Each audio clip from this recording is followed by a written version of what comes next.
Hey, I'm Kelly. This is my Toyota Tundra, and this is my Ford F-150, and one of them is about to drive me 2,700 miles from Las Vegas to the FIFA World Cup Final in New Jersey. I thought I already knew which truck I'd take. Then I actually planned the drive, and halfway through I completely changed my mind. So let's see if you end up making the same choice. Most people would probably choose the Tundra before we even leave the driveway. It has more horsepower, more torque, and a hybrid system that sounds perfect for a cross-country drive. The Ford isn't exactly underpowered either, with its twin-turbo 3.5-liter EcoBoost V6 making 400 horsepower and 500 pound-feet of torque, while the Tundra's iForce Max Hybrid puts out 437 horsepower and 583 pound-feet. On paper, Toyota wins, but this isn't a drag race. Nobody cares which truck is quicker to 60 when you're driving across half the country. What matters is which one still feels right after 8 hours behind the wheel. The trip starts right here in the Mojave Desert. If you've never driven through this part of the country in summer, it's brutal. Temperatures well over 100 degrees, gas stations that are farther apart than you'd like, and your truck working hard almost the whole time. This is where the Tundra surprised me first. The hybrid system isn't just there to save fuel. It quietly helps the engine out when you're accelerating or crawling through road construction, and everything just feels more relaxed because of it. The F-150 handles the heat fine too, but the Toyota feels like it's working less to do the same job. Round 1, Toyota. Once you leave Nevada, the road climbs through Arizona and New Mexico, where a lot of trucks get sluggish at elevation. Not an issue here.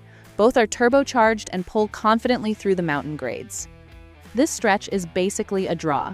Then you hit Texas, and this is where road trips stop being about numbers on a spec sheet. After 6 or 7 hours on the highway, horsepower is the last thing on your mind. You're thinking about your seat, the road noise, whether you're still comfortable enough to keep driving.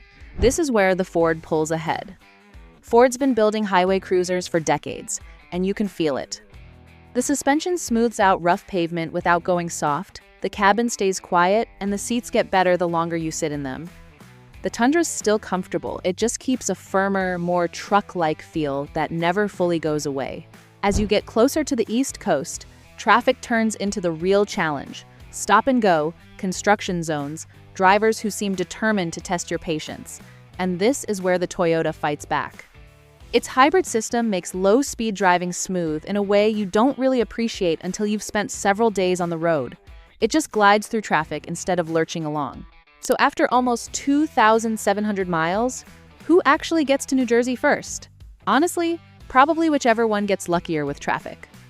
The Tundra might save a little time with fewer fuel stops, while the F-150 gives some of that back because you're comfortable staying behind the wheel longer.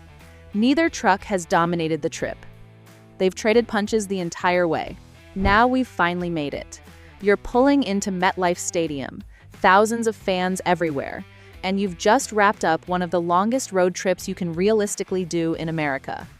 So here's the question that actually matters. Which truck do I want to step out of? I thought this would be an easy win for the Tundra. It looks fantastic, especially in capstone trim. Two-tone paint, upscale interior, big wheels. It just looks and feels expensive. And people notice it. But every time I picture myself pulling into that lot, I keep coming back to the F-150. There's just something effortlessly cool about a platinum or limited trim. It doesn't scream for attention, but it gets it anyway, just as at home outside a job site as it is outside a major sporting event. This round, Ford. Now, if I were actually taking either of these trucks on this trip, there are a few things I'd change first. First, forget the lift kits. They look great on social media, but adding extra height before driving 2,700 miles on the interstate doesn't make much sense. You're giving up ride comfort, fuel economy, and stability for something you'll barely use on this route. Instead, I'd spend the money where it actually matters. A good set of all-terrain tires, something like Toyo Open Country AT3 or BF Goodrich KO2, gives you extra confidence if the weather turns without ruining the highway ride. I'd also add a tonneau cover, which keeps your luggage secure, helps if you hit rain somewhere along the way, and even nets you a little fuel economy at highway speeds. And if you've ever driven across Nevada or Arizona in the middle of summer, you already know this next one isn't optional. Window tint. After hours of desert sun through the glass, you'll wish you'd done it sooner.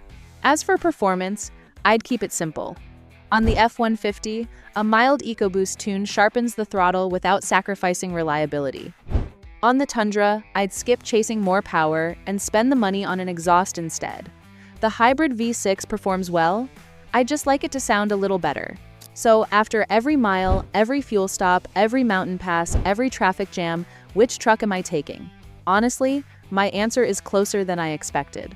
If my only goal was making the drive as efficiently as possible, I'd grab the keys to the Toyota Tundra.